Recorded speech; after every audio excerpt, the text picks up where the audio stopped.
Welcome, everybody.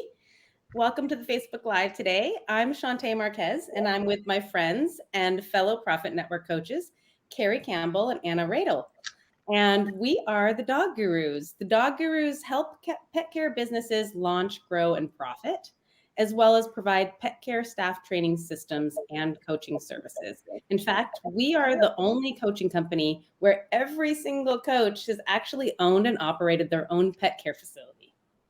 We understand your challenges because we've been there and we actually want to help. So, oh, good. We got some people saying hello. Hi, Ben. Carrie, you're with us. So thank you very much. Well, we know we have one person out there. Yeah. We have a couple people on. I can see them. Our next Facebook Live will be Wednesday, November 1st, and we're going to talk all about group play safety standards. So we're going to discuss what is the right amount of dog to staff ratio for managing group play and how to provide quality playtime for every dog in the group. We have lots of ideas to share. So join us next Wednesday, November 1st for that.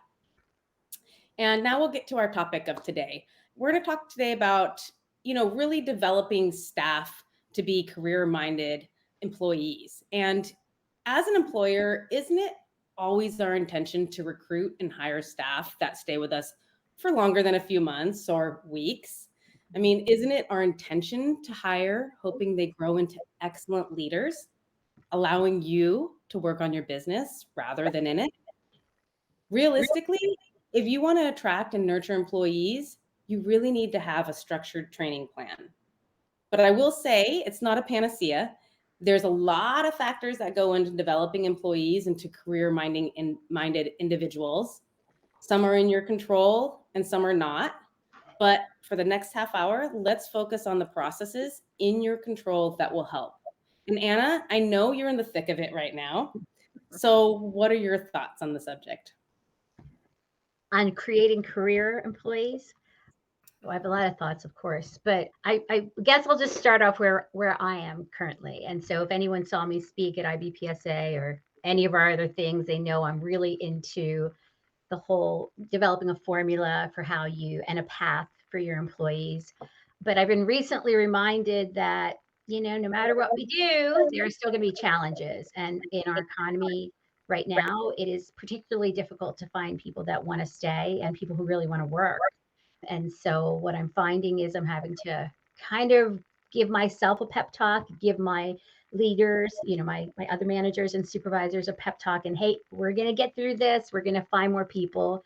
And, after 2 decades, I just kind of come to understand that it's a roller coaster that we're on, and you got to like to ride roller coasters to own a business, I think. And so if you don't, then you probably need to get off because this will be the most challenging time for us. Is this appropriate time for me to share that I want people to understand that we're not alone. So I have 2 examples of people, actually 3. I was at a restaurant last week up in New York, and I was listening to the bartender talk about somebody who just ghosted him for an interview and, for a server. And I was thinking, oh yeah, it's not just us. And then my friend who is a doctor, or veterinary, excuse me, you guys know Jessica, and she has had the same issues with veterinarians. Right. So ghosting on, interviews and not returning calls and and so it's shocking because we think, oh, well, we're dealing with entry level employees, that's kind of to be expected. But, today I was told a story by someone I know that is pretty high up in a government agency and was interviewing someone with others over the phone. And the person obviously couldn't answer the question. And so he hung up in the middle of the interview, basically walking out on the interview. And they thought, did that just really happen? And they double checked and they kept trying to call the guy back. And he hung up and walked out of the interview for a job that was, it's a 6-figure job and takes a lot of experience. And there's some prestige in it. And still people are behaving that way. So I think we shouldn't get bogged down too much and we should be kind to ourselves, as Susan would always say, and understand that we're all facing this the same way. Absolutely. Yeah, it's hard out there. And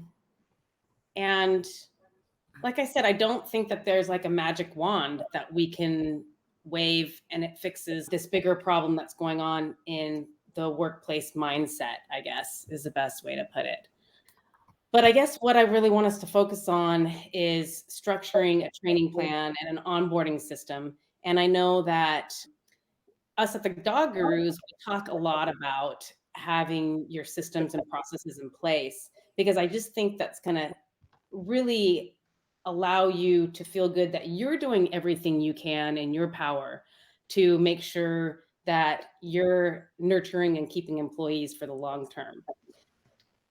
One of the things that we talk about is the length of training.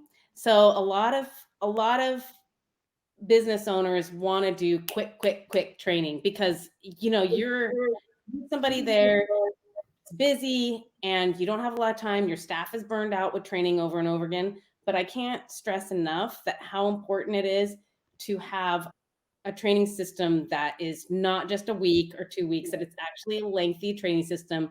And what I mean by that is that it's a training system with micro learning in there. And when I say micro learning, I'm talking about every day that they're scheduled to work, you do like 5 to 10 minutes of some type of training or reviewing of things that they learned, you know, in the weeks before. Would you guys agree? Absolutely. I mean, I don't know if you want to take that one, Carrie, but I can tell lots of examples of that, how we use that every day. No, well, there has to be that accountability to make sure that they are absorbing the information so that they can build on each thing that they're learning day after day, and that gives them the whole experience through the process of the onboarding. So, Anna, you're actively still running your business, so why don't you share some examples of what you're seeing? Yeah, I think the best one to start off with knowing dogs, because I think that is what the Dog Gurus started off with. And so many people in our industry understand what that program is or have used it in some form. And I can say we've tried many different ways, and we currently have everyone who comes on our staff, regardless of their position, go through the Knowing Dogs 101 course. And so we have gone through a lot of different ways. And like you were talking about, Shantae, it's kind of ironic. I've had some supervisors that will put someone down in front of the computer and say, okay, do as many modules as you can. And I had to say, whoa, let's stop that. They can't do more than one module a day because there's so much information in there. They're just not going to absorb it and understand the why. And so how we do it is we have a onboarding checklist and a training checklist. And within that, it has what modules they have to watch, which days. When they complete them on their own, then they connect with the supervisor or the training person that's been assigned to them. We have started assigning mentors, which has been really helpful to make sure people don't fall through the cracks and we're missing things. So they have to meet with that person after they finish the module, and then they discuss how it applies to Fieldstone. So, okay, so they say this and that attributes to us in this manner. We do it this way or so. Because they will talk about groups and, obviously everyone has it differently, but we have very, very small groups. And so we talk about that when we get into 201. But I think that follow up of, hey, let's discuss the why is so important, because then they get, oh, okay, it's not just, or they don't even focus on it because they don't understand the why, right? So that's a huge part of how we train. Of course, we use the other modules from the Pet Guru College. There's some different ones we use for different positions with the customer service group, but they all have to come back to that same beginning. And so again, knowing the why is probably one of the best things that you can incorporate into your training program so that people understand. I think it also shows that we respect them, that we want to share that with them. It's not just a, hey, regurgitate this, and so they have to understand the meaning and how that differentiates our business from others. Absolutely. And I will say that there are some stats out there, some studies that were done. University of Waterloo just put out a study where after a training session, employees will lose 75% of what they've learned within 2 days if they are not continually able to reinforce what they're being taught. So that's what I mean. Like, okay, I look at training that there's like kind of 3 different ways to train. We put them on Pet Guru College and Knowing Dogs. So that's like e-learning. And then we do shadowing, job shadowing. And then we do like on the job training where they're actually, doing the task that we're teaching them and then demonstrating that they have an understanding of it. I really feel like you need all three of those components. You can't just do one and not the other because people learn in different ways. But, whatever I do is when I would train my staff, we would every day constantly reinforce and review what we learned the day before. Because also we have to remember we're used to being in those facilities where there's a lot of things going on, there's a lot of stimulus. But if they're new and they've never worked at a pet care facility, it's like overwhelming. It's loud. There's just a lot of noise going on and a lot of energy. So we have to remember that. And it's just hard to concentrate in those in environments like that. Well, I think you also point out something that's super important in understanding is that everyone learns differently. Mhm. And so we incorporate all those different types into how we train and how we interact with our staff.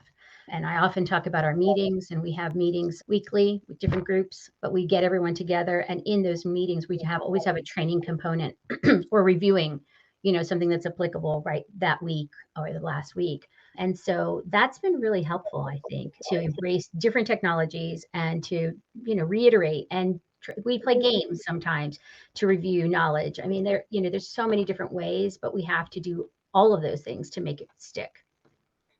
Yeah, I'm waiting for somebody to take my idea of doing a bingo game while you're teaching them canine body language and start using it in their facility. I keep having this idea there. Somebody has to put it together. I mean, maybe we'll have to do that, but it'd be great if somebody takes that idea and then shows us what they've done, because I think they could be really fun to make a bingo game out of canine body language. Yeah, that's a great idea. I could Yes. see my daycare techs doing that, So every time Yeah, if you see the lick lipping or the side eye or, that's a great idea. Actually, I'm yeah, not or do they greet properly, or are they being rude? Is it a rude greeting behavior? I mean, you could really have fun. Oh, go on, Carrie. I was just going to say, I think the one thing that I hear a lot when I'm demoing Pet Guru College and Knowing Dogs to new facilities is that why they have found us, why they are looking for some sort of training program for their staff is because they've been in the industry long enough that they forget that they didn't know that when they started. And I think that's so true. We have been immersed in dogs for decades. And with that, all of the things that happen in a facility, whether it's noise or, different body language and play groups, or if it's a dog that's sick in a lodging enclosure, all of that is something that we get used to. But we have to remember that we have to go back to the very beginning with each new employee because they don't have that frame of reference. So you really are teaching them from ground zero. Yeah, and can I ask you guys what was it like for a pet care counselor or a daycare attendant, whatever words you use? What was like the length of training plan that you set out for them? Like, how long was it, and how many days was it? You mean what we currently do?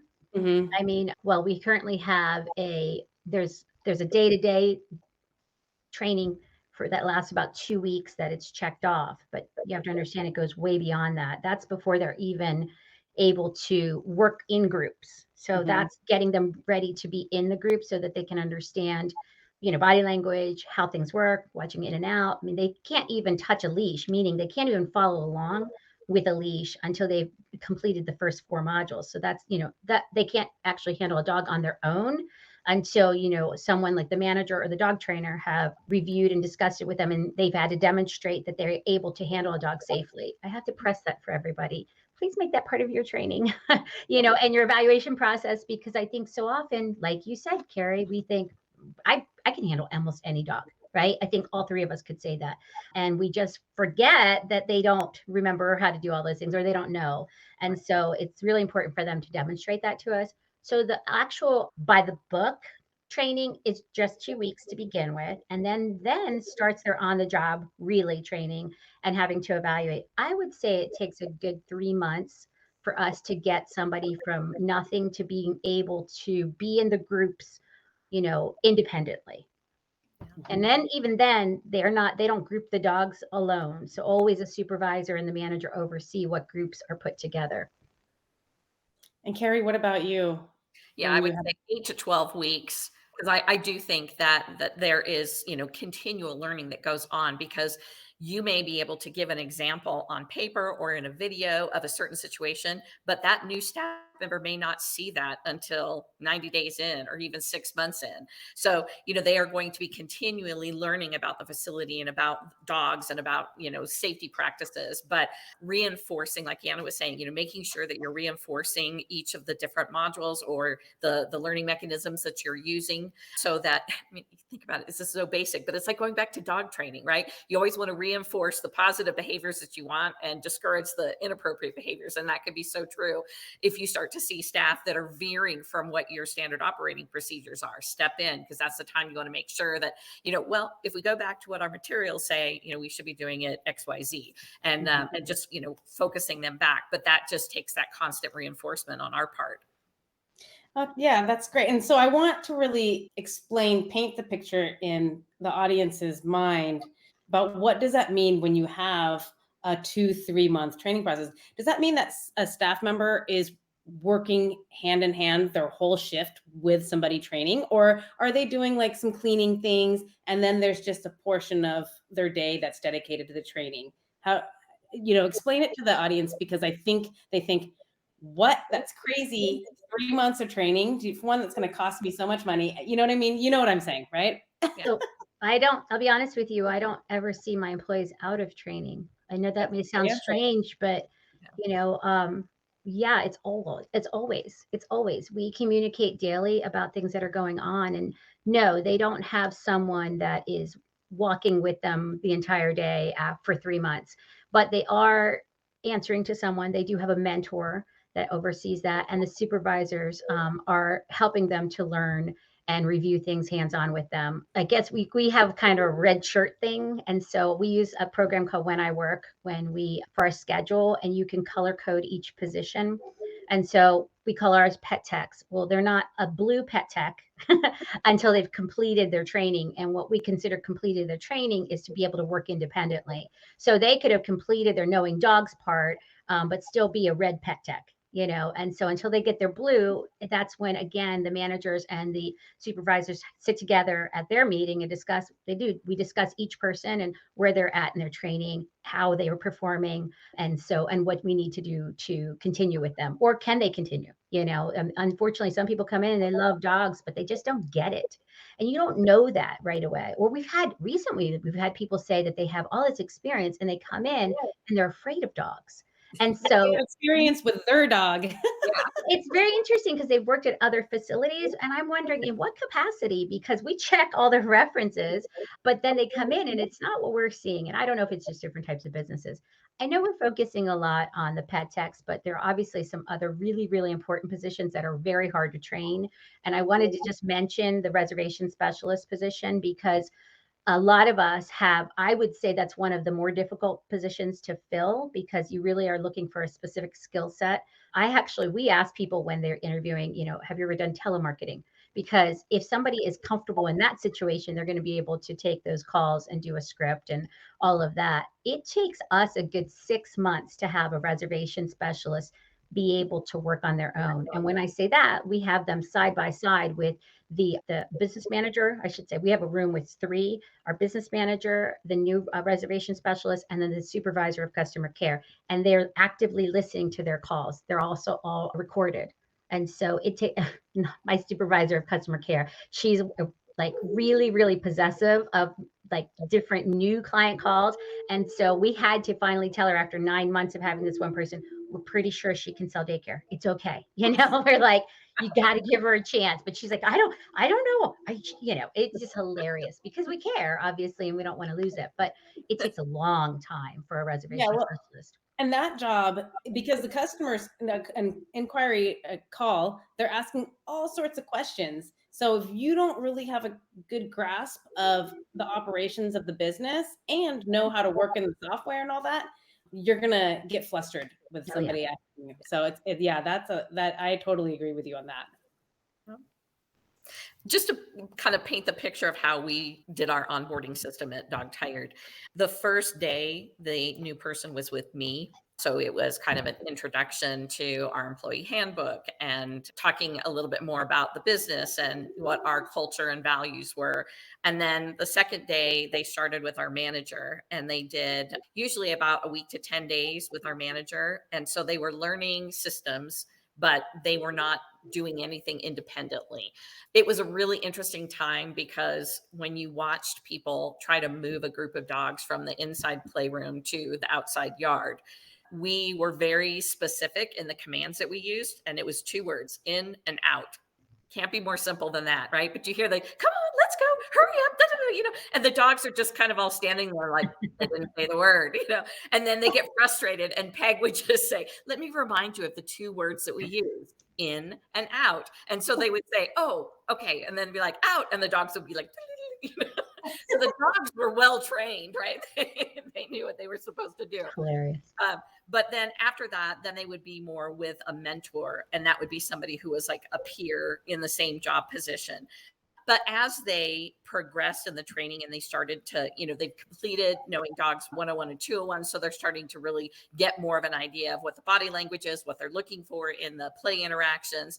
We would eventually, I would say probably, 3 to 4 weeks in, give them a room of senior dogs. Now our groups are really small, so it was 10 dogs. But when you have senior dogs that the play is pretty mellow, that was a room that we felt that they could take, and it gave them the ability to time manage, because now they were in there on their own and they had to figure out, okay, this is when my recess schedule is, this is when lunches are served, this is when I have to have my report cards done by, so it was a way to kind of baby step them into what they would be doing on days when they had the really high energy, really active big dogs. So it was definitely a stepping process, but as they are learning, there are some tasks that they can start to do independently or in our facility. So that's kind of how we worked it. But I agree with Anna, I think we're all, the 3 of us, lifelong learners, right? So it could be the same with staff, because you're always learning something new depending on a situation that presents itself that you've never seen before in the 20 years you've, whether it's an odd injury or, something, it's like, God, that's never happened before, and everybody learns from the incident. So. Yeah. And I think when staff have the ability to continuously learn, it gives them more value, or they hold the job more valuable because they're getting something more from it. Obviously all the staff that comes to us, it's because they love dogs, but if we can teach them and give them a deeper understanding of dogs, they're going to be all over it. And I think also when we do have continuous education for our staff, it just makes them feel valued, that we are putting time into them personally. Right. It helps them just feel like you care. Right. You're investing in them. It's by far, it's an investment both from their pay and time. And also I think about when we're looking at creating an onboarding system that's for the training of staff, you also need to look at what your systems are, because I think daycare is probably the most stressful position. And, if you don't have your daycare situation lined out, that it's a safe environment for both the dogs and the staff, then, that becomes an issue too. And I think that's what we see a lot in the industry, is that, people are putting 40 dogs in a fairly small-ish space with 1 or maybe 2 people. And, yes, it's probably more profitable, but is anybody having fun? That's kind of chaotic for the staff to be managing. And for the dogs, are they having a good time? I wouldn't want to be stuck for 8 or 9 hours a day in a room with 20 to 40 other people. It's exhausting. Think about what it's like when we come back from a trade show or something and you've spent 2 or 3 days just talking. It's the same type of thing. And, if you're an introverted person, that is even harder to tolerate for, day after day. So if you think of dogs that they can be introverts and extroverts, it's the same thing. You have those dogs that are going to be those wallflowers because they don't want to engage in that kind of environment. So, and I think that, you get a room that's, or a play space that's too full with dogs, and then not enough staff. The staff haven't been adequately trained. So an incident occurs, it scares the staff, they quit, and then you're back into this vicious cycle. So you're hiring new staff, they're not getting properly trained, and then they quit. So I think really having all of those systems in place is the key for it to be successful. And I would argue that yes, it may appear to be more profitable by having 40 dogs in a play group, but is it if you have a bunch of, Injuries. workman comp, your staff is out there, I mean, you have to rehire. I mean, it's not good for the business, it's not good for the pets, it's not good for your staff. I We Well, are think very they say firm on that. for every employee turnover that you have, it's $4,000 in the hiring, training, that whole process. So if you think that you have that constant turnover, then that 4 grand is eating into that profitability, if you will. So it really isn't the safest way to do things or the most profitable way. But I think that's kind of the mindset is that, well, if I just bring more dogs in, it's more money and I don't need more staff. And it's dangerous. That's ultimately, it's not safe for the staff or the dogs. it's kind of like finding the right fit. I just kind of listening to you guys and I realize, I think that's something that we need to communicate is that just like I tell clients, please go out and, visit other facilities. You want to meet the people that are going to take care of your dogs. And you also want to make sure you find the right fit for you. We might not be the right fit.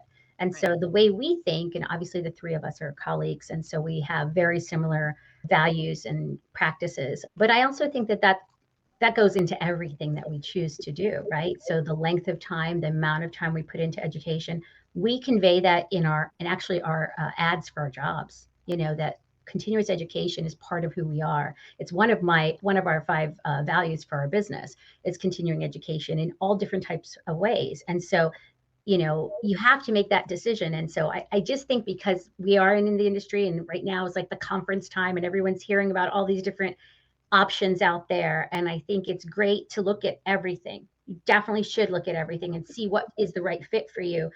But in the end, you got to find what works. And for us, we're looking at the long game. And it's just like what Shantae and I were talking about later. I mean, we're not talking about just, okay, I'm going to find somebody to help me through Thanksgiving and Christmas. No, I really know that I want to have somebody and keep them. And so, and everyone finds different ways. I was talking to the business owners at IBPSA, and they did this radical thing where they increased all of their pay rates by 25%. And I was like, how did you do that? And she said, we calculated. She figured out if I could reduce the number of turnovers, it would easily pay for itself. And she's, at that point, she was 9 months into it. She said, we're going in the right direction. So it's a pretty bold move. But again, she's looking at the long game, right? And so you've got to just sit, sometimes what's easy is quick, right? And so what I was saying earlier is that, I kind of have to remind myself, remember that roller coaster is to stay and look forward the long game because we want to make sure we're going to go through this. So how many times do you have employees and they say, or, supervisor, oh, I'm so sick of telling them the same thing over and over and over and over. And I have to explain to them, I get it, but that's your job. That's called leading, that's called managing. And for us as owners, this is our job. It's to constantly looking for new team, constantly be training over and over and over, because even in the best economy, our turnover rate in our industry was 50%, and so I think now that might be slowing down because we're seeing higher pay rates and more benefits and things like that. I hope that that's changing. But again, you've got to just keep yourself motivated and keep following those procedures. I think it was Carrie who said, for hiring procedures, for onboarding, don't skip steps. That's so important. Everyone have the same experience.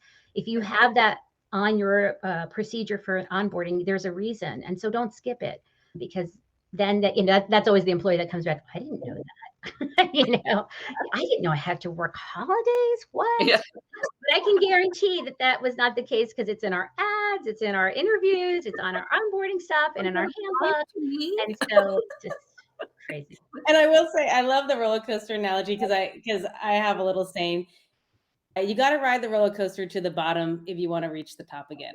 I like Oh, that. I love that. Yeah, that's from a String Cheese song. So I really stole it from my friends there. But No, it's good. all right, well, I'm gonna wrap this up unless we have any other questions or anybody else has any last final thoughts. Just hang in there. Yeah. Hang We're in gonna there, make it guys. through. Yeah, you can do it. All right, but if you would like to learn more about staff training courses that are tailored to your business, check out Pet Guru College. Pet Guru College has courses for daycare, enrichment, lodging, client care, and those seasonal counselors, plus a whole course on communication skills is Yeah. what I would assign when I had a manager or a staff member that actually got promoted into management. I would assign them that course because it taught them how to speak effectively. But honestly, every employee should take that course because it teaches them the soft skills that we so desperately desire. So I'll go ahead and post that link in the chat. And I'll also let you know that I invite you to join our Grow Your Pet Care Business Facebook group. That is on Facebook. You can join it. We just have 2 rules. That is be nice and no selling. So I'll go ahead and put these in there right now. And it's Halloween weekend, you guys. You guys do anything fun? We have 2 days of parties at Fieldstone. So we have Monday and Tuesday, big Halloween parties at work. Yeah. That's right. How did I forget? That's a big time for our industry, right? What about you, Carrie? You're in Colorado right now, so. I am. And yeah, this has been a nice week. I've been alone by myself and it's kind of been quiet. So I'm interested to see what my sister's neighborhood is like at Halloween. So Do you have candy for the oh, staff? yeah, whether we'll get it, I don't know, but we're set. So Ben says he has his Halloween potluck tomorrow. Awesome, Ben. good idea. Nice. Ben, share pictures on our Facebook page. We'd love to see it. That'd be great. Yeah. All right, guys, have a safe and wonderful Halloween weekend. Keep your chins up, and we'll see you next time. Thank Bye. you. Bye, Bean. Bye, Bean. Thank you for being quiet.